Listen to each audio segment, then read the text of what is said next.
Assalamualaikum warahmatullahi wabarakatuh.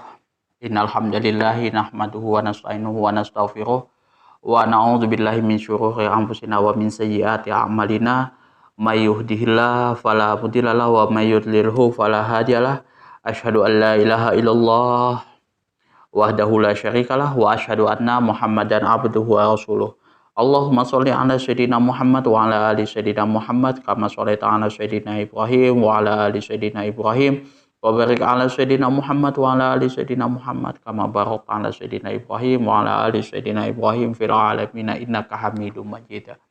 Rabbi shrah li sadri wa yassir li amri wahlul 'uqdatam min lisani yafqahu qawli amma ba'du. Hadirin hadirat jamaah kaum muslimin wal muslimat yang dirahmati Allah oleh Allah dimanapun antum berada. Kali ini kita akan membahas tentang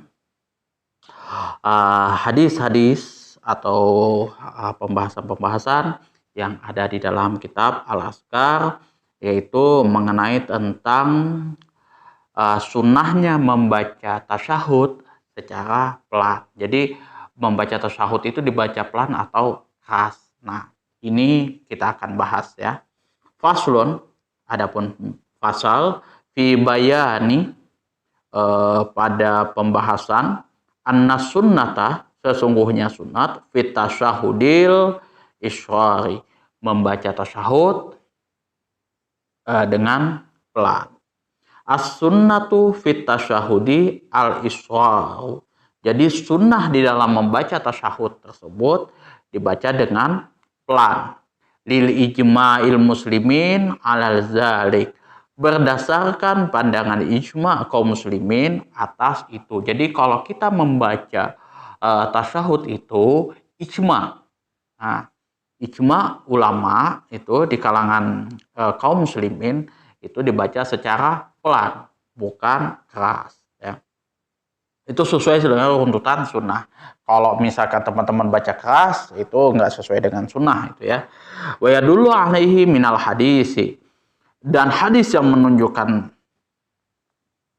hal ini adalah sebagaimana berikut ya.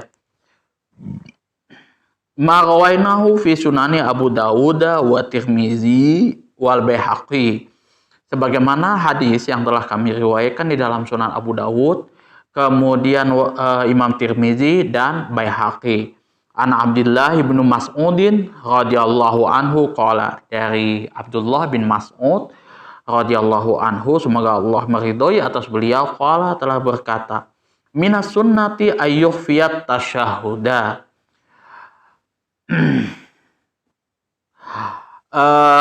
Bagian dari sunnah Rasulullah Shallallahu Alaihi Wasallam di sini adalah ayyahfiya, ialah melirihkan atasyahuda, yaitu bacaan tasyahud. Qala Tirmizi, Imam Tirmizi mengatakan hadisun hasanun, hadis ini adalah hadis hasan. Wa qala al-Hakim, dan Imam Hakim berpandangan sahihun, hadis ini adalah hadis sahih ya. Jadi Abdullah bin Mas'ud di sini berkata bahwa minas sunnati ayyufiyat tasyahuda, bagian dari sunnah itu adalah melirihkan bacaan tasyahud. Wa idza qala sahabi, dan apabila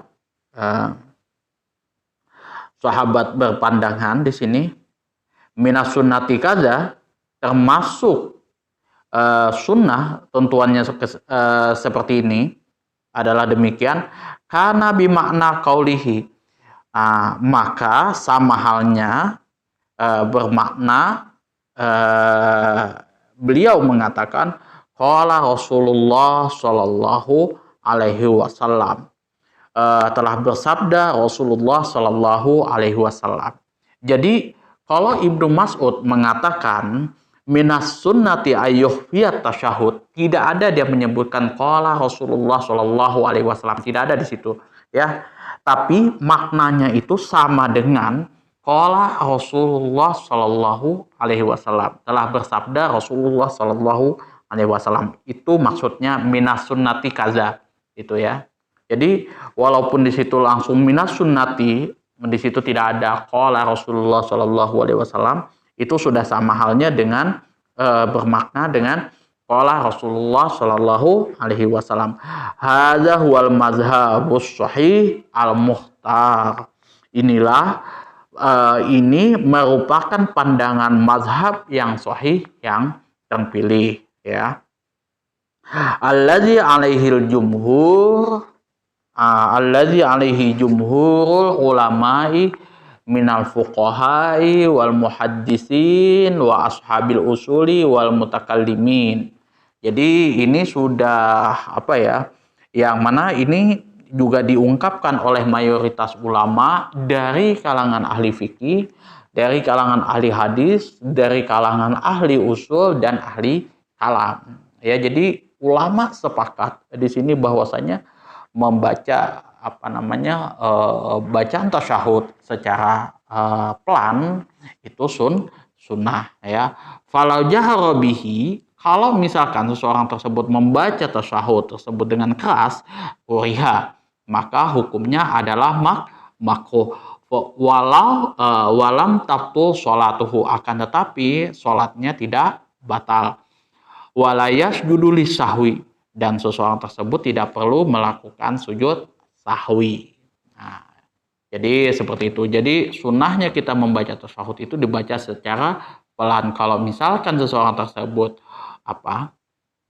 membaca tasyahud tersebut dengan keras, maka hukumnya adalah makruh, akan tetapi tidak membatalkan kepada sholatnya dan juga tidak perlu melakukan sujud sahwi. Nah, itulah pandangan Imam Nawawi berdasarkan daripada beberapa ulama yang sudah masyhur di kalangan sahabat-sahabat beliau dan di luar daripada yang lain, gitu ya, yang membahas tentang ini.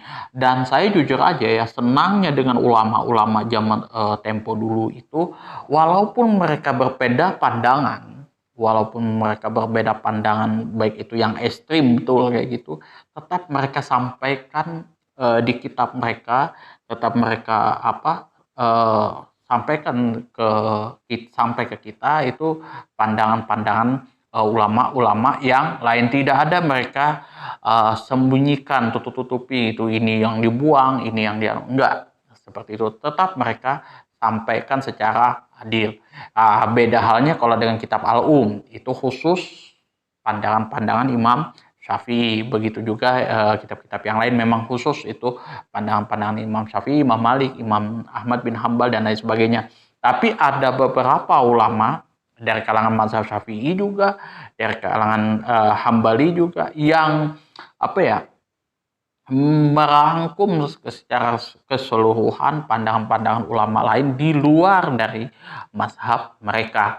Salah satu contohnya Imam Al-Imam Nawawi di sini.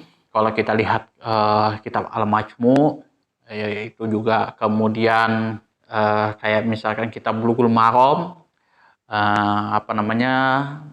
yang dikarang oleh Ibnu Hajar Al-Asqalani, itu hadis-hadis dari di luar dari mazhab Syafi'i juga beliau masukkan di dalam kitabnya seperti itu ya. Itu jadi perbedaan pandangan itu enggak terlalu walaupun dahsyat kayak gitu, tapi tetap mereka utarakan secara adil. Dan itu merupakan kebebasan berpendapat sesuai dengan kaidah sesuai dengan disiplin ilmu mereka masing-masing di dalam memahami konteks Al-Quran dan hadis itu ya. Walaupun ya kasarnya sudah menghukumi ini batal sholatnya, ini tidak boleh dan lain sebagainya kayak gitu. Tapi itu ya sesuai dengan disiplinnya kayak gitu. Dan kita tidak boleh membenturkan pandangan ulama-ulama yang terdahulu, baik itu kalangan mazhab Syafi'i, Imam Malik, Imam Ahmad bin Hambal dan Imam Abu Hanifah. Tidak boleh. Misalkan kayak kunut dan tidak kunut, itu kan ulama lain mengatakan bid'ah, Imam Syafi'i mengatakan ini sunnah, itu nggak boleh kita terlampau emosi kayak itu, karena ya pada dasarnya ya kunut subuh itu memang ada ulama yang membid'ahkan sesuai dengan hadis yang mereka dapat kayak gitu. Imam Syafi'i juga punya dalil tersendiri. Nah, itu ulama-ulama Imam Syafi'i, dan itu dibahas secara detail oleh Al-Imam Nawawi di dalam kitab Al-Azkar ini ya. Dan itu istilah mu'tabarah kayak gitu ya, istilah yang mu'tabar. Belum lagi yang lain itu kan. Itu yang sudah kita bahas perbedaan-perbedaan pandangannya. Dan di sini juga di dalam kitab Al-Azkar, kemudian di dalam kitab apa namanya? Bulughul Maram, Bulughul Maram itu sulit kita menemukan ulama yang sepakat di dalam furu-furu hukum ya, cabang-cabang hukum. Ini masuk kepada furu hukum ya, itu apakah boleh di tasyahud itu hukumnya dibaca pelan atau keras. Nah, itu ulama berbeda pandangan. Kemudian bagaimana kalau misalkan dipotong, kemudian bagaimana bacaan salamnya, bolehkah dibuang apa tidak. Nah, tuh makanya teman-teman ya, kalau misal ngaji kitab kuning itu ya betul-betul dibaca dengan lapang kayak gitu. Begitu juga mendengarkan ceramah-ceramah ustadz kayak gitu, pengajian-pengajian ustadz-ustadz yang ada di YouTube kayak gitu. Pastikan disimak betul pelan-pelan ya, dengan tenang, dengan pikiran terbuka, terutama ya yang beda organisasi, beda ormas. Misal saya orang NU, kemudian mendengarkan ustadz lain kayak misalkan Dr. Muhammad Asri Zainul Abidin, kemudian kayak misalkan Dr. Rozaimi Ramli, kayak misalkan Dr. Arozi, Buya Yahya dan lain sebagainya, itu mesti harus dengan pikiran jernih kayak gitu. Walaupun mereka berbeda pandangan, kita tidak boleh kecam, wah ini sesat, ini ya. Ya walaupun mereka mengatakan seperti itu ya, walaupun kita juga sebaliknya mengatakan seperti itu. Karena ya sekali lagi, kalau sudah berbicara masalah disiplin ilmu ya sudah kayak gitu. Ya sudah sesuai dengan disiplinnya ya, ini salah, ini benar seperti itu. Dan kebenaran yang hakiki itu biarlah Allah yang menilai, apakah kita pasti masuk surga, apakah kita masuk neraka, ya wallahu alam bisawab kayak gitu ya. Itu aja ya. Jangan kayak kemarin kayak gitu kan, karena Ustadz Abdul Somad mengharamkan catur, terus beliau dikecam. Padahal kalau kita lihat di dalam kitab tafsir Ibnu Katsir memang sudah jelas disebutkan di situ ya kan, bahwa catur itu ada ulama yang mengharamkan. Begitu juga musik, karena ada orang mantan vokalis band Noah yang mengharamkan musik kayak gitu ya, dia langsung dikecam. Padahal 4 imam mazhab mengatakan musik itu haram. Seperti itu ya. Seperti itu. Hanya Ibnu Hazm ya membolehkan kayak gitu. Intinya kalau menurut saya pribadi kayak gitu, ya apapun pandangannya kayak gitu, kalau misalkan ada ulama yang mengharamkan, ada ulama yang menghalalkan, nggak usah kita berantem kayak gitu. Intinya sesuai dengan dalil antum masing-masing, karena memang di setiap di setiap masalah hukum pasti kebanyakan mayoritasnya ulama itu berbeda pandangan. Sulit memang ulama cuma satu pandangan itu sulit itu ya. Itu kita ya kalau misalkan saya ditanya kayak gitu kan, gimana kalau misalkan disatukan semua ustadz itu yang ada di Indonesia itu satu pandangan, nggak boleh ada perbedaan pandangan itu. Jujur saya tidak akan pernah setuju seperti itu. Walaupun saya berbeda pandangan dengan Ustadz antum semuanya. Saya juga masih awam, masih sangat jauh sekali ketimbang guru antum semuanya ya. Gus Baha, Ustadz Adi Hidayat, Ustadz Abdul Somad dan lain sebagainya, itu saya itu masih di bawahnya, masih belum ada apa-apanya Ya saya cuman hanya bisa menyampaikan kitab-kitab yang umum, yang populer, yang antum kaji semuanya dasar-dasarnya begitu. Mudah-mudahan ya apa yang saya sampaikan di video ini, di video-video sebelumnya itu bisa memberikan manfaat untuk teman-teman semuanya.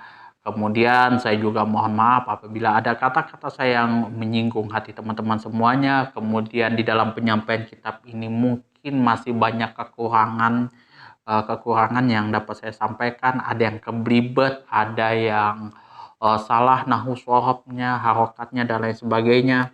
Silahkan ya, saya mohon maaf yang sebesar-besarnya. Kemudian apabila ada saran, kritikan, masukan, apalagi pertanyaan, silahkan teman-teman atur di kolom komentar ya. Mungkin di menit keberapa mungkin saya salah ya, saya mungkin kebelibet kayak gitu. Silahkan teman-teman atur di kolom komentar. Akhir kalam, wabillahi taufiq wal hidayah. Assalamualaikum warahmatullahi wabarakatuh.